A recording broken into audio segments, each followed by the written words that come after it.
Hi everybody, welcome to Active Self-Protection Extra. Today on John's Briefs with the caped crusader against charges, Terry Johnson from Firearms Legal Protection. I wish I could say that we were past this, but we're not. And so I want to talk to Terry about the legalities of carrying a firearm while wearing a mask. Firearms Legal Protection just started a 100% free monthly newsletter to bring quality, accurate information about legal self-defense to good, sane, sober, moral, prudent people like you. Go sign up for free, no-hassle help for your self-defense at the link in the description and thank them for sponsoring today's lesson. So here we are in 2021, and I wish that we were past this idea of mask wearing, but we're not. And it looks like we're not gonna be. And we might be reverting back to it again. It looks like that there's places that require it. I just flew yesterday, you flew yesterday, you're flying again today. You got to wear one on an airplane and those kinds of things. Now, of course, you can't carry a firearm on a commercial airplane. Although, as a private pilot, I can say I carry a firearm with me while I'm flying general aviation. But so let's talk about wearing a handgun and wearing a mask. Yes. So here's the thing, and when this first started a little over a year ago, and everyone's wearing masks, and people said, "Oh my God, my state has a law that says you can't wear a mask, and you can't wear, you can't have your firearm on you," and let's just cut through the chase. The intent behind all of those laws is the concealment of your identity. Right. And that's where people make huge mistakes, okay? So if I go out and I do an armed robbery and I put a mask on, I'm gonna get a different charge. Right, because now I am attempting to conceal my identity in the commission of a felony. Exactly. And that is where people are just really going crazy on not just our site, but some of the other sites, and I've noticed that people have websites, can I wear a mask in my state? Can I do this? Can I do that?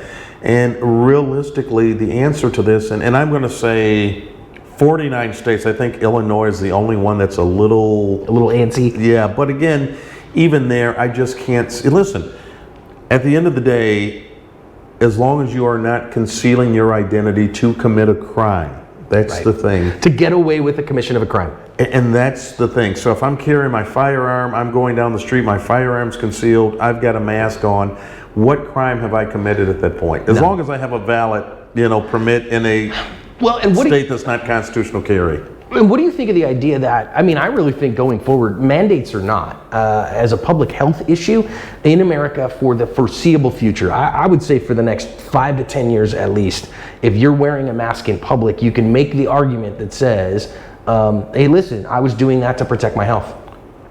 Yes, and in some states, and here's the other part, some states and some locations it's mandated. Right, and here in Arizona, it's not right now. Again, given what else is going on, we could be going back to that. I hope not. But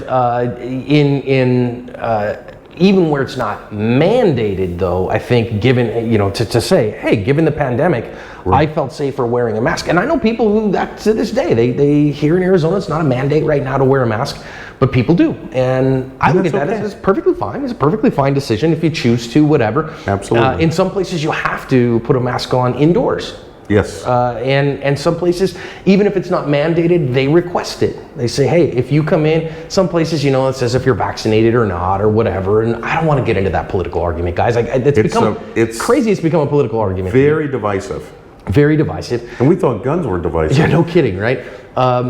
So I think it's actually really funny because just a couple years ago, if you had worn a mask in public, that would have been seen as a very counter-cultural, very divisive, very edgy thing to do. And correct. Now the opposite is kind of the case, which is kind of interesting. Yeah, what's wrong with him? He's wearing a mask. Is he sick? Stay away from him. Yeah. Or is he a bad guy? What's he hiding his identity for now? Right. It's, a whole different story.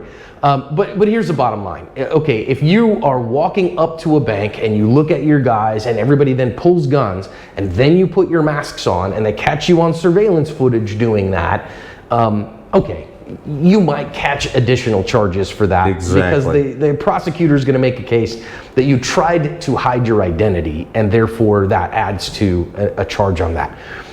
But for the vast majority of time, you need to go to a restaurant, the mall, a public place, and your location either requires masks, recommends masks, you choose to wear a mask, whatever the case may be. And quite frankly, here's my particular spin on that. If that is your best choice, go for it. Agree. I have zero problems with it. Agree. I don't think anything politically of you. I don't think anything personally of you. If that's safe for you and good for you and helps you to function and focus, awesome. Totally all for it. So you're not going to catch any charges for that. No, and you again, it really gets down to the intent. And again, that's the big difference in a lot of your crimes. That is a specific intent crime, which basically means, you were trying to do something that, as opposed to like a parking ticket, which is a general intent crime. Right. Now, I will say this. So intent means an important thing that you might get asked. That somebody might say, well, what are you wearing a mask for? I think that's a pretty leading question in the year of our Lord 2021. But if you said, well, wait a minute, why are you wearing a mask? Well, now that's somebody trying to establish your intent. Correct. And so if you were to say, well, I don't want you to know who I am. Well, now there could be you talking your way into stupidity. And going away for a long, long, long time. And potentially going away Yes. for a long time. So watch your mouth. And don't say stupid things. Particularly don't say stupid things to people who could bring charges against you. And we're going to talk about that another day. Terry, appreciate the answer, man. Thank you.